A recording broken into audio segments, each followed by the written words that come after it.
Dear citizens, we need to have a serious talk.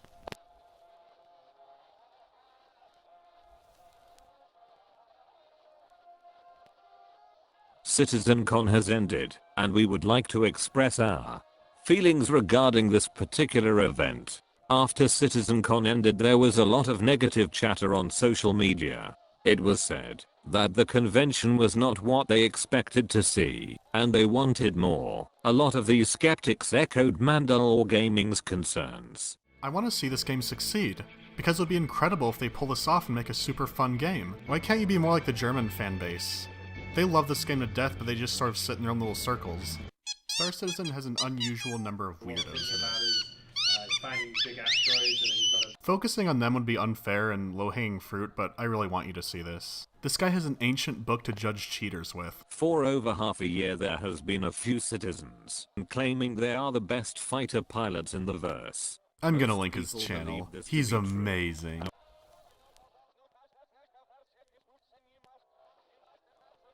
While we thank Mandalore and appreciate compliment, we have to disagree with his overall negative outlook on Star Citizen development. Yes, that book truly is ancient, and yes, we are awesome, but why would you compare us to furries? Seriously. We at Mr. Serious believe that Star Citizen is at the correct pace to produce what Chris Roberts has promised to us all.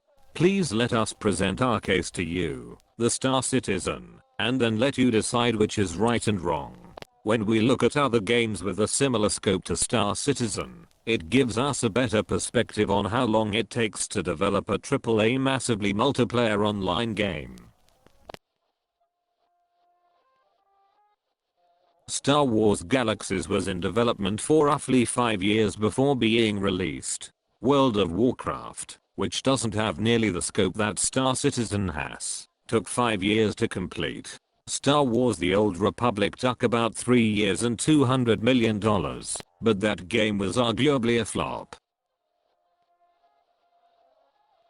Months after its release, development of a game with the scope of Star Citizen, given what we've seen in the past with other similar games, can reasonably take in upwards of 5 to 6 years. Respectfully, what we saw at CitizenCon 2016 should have been enough to fuel the patience of a reasonable person who knows the historic production times of games similar to Star Citizen. In the description below you will find a link to the Imperial News Network's full coverage of the 2016 CitizenCon. If we were to be a willing pessimist, the only fault we can place on CIG is that they showed too much at Gamescom, when they should have saved all the goodies for CitizenCon. The revealing of Spectrum, the communication system that will allow citizens to be able to communicate directly with their organization members from all kinds of devices, even direct communications in the game from a cell phone? Are you serious? Spectrum is a game industry changing technology, ladies and gentlemen.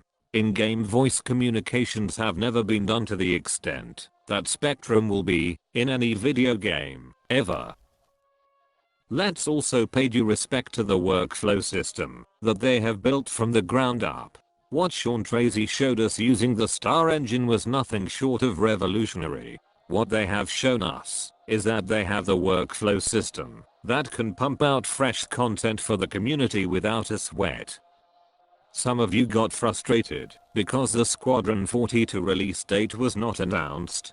The Thomas post on the Star Citizen subreddit pretty much sums up our feelings here at Mr. Serious. And I quote, "Publishers force developers to take the easy route, or the cheap route, or compromise their vision, in order to meet a release date. As a community, we have effectively paid to keep publishers away.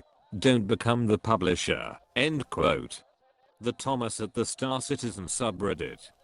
Over the years there have been multiple disappointing MMOs that have been rushed out. Games such as The Matrix Online, Age of Conan, Vanguard, Tabula Rasa, and last but not least the overwhelmingly negative Steam-rated No Man's Sky. Everyone can agree with us that this is not a good thing for the developers nor their loyal fanbase. CIG has only been working on Star Citizen since 2012 and have only crowdfunded $130 million. Given what we know historically about games with a similar scope to Star Citizen, for the game to achieve its full scope, around $140 to $150 million will be needed to be fully funded. As far as a time frame is concerned, and this is an educated estimate, we expect a Squadron 42 release date announcement to be made within the next 3 to 5 months. And you know what I like about this game? This goes beyond expectations for me. When I threw money, this isn't about expectations for me no more. This is a movement. We are tired of the pre-orders. We are tired of the DLC. We're tired of these bullshit sequels. We're tired of AAA publishers and titles not trying to make games bigger and better, okay? That's what this is about for me and many others. We would also like to mention it was a true pleasure to meet you in person at CitizenCon, Mr. Roberts. Links to articles, videos, and sources can be found in the description below. Also, click the subscribe button and follow us on Twitter. We would be very interested in any information about injustice being committed. And you need the help of Mr. Serious. Dear citizens, until next time, be safe.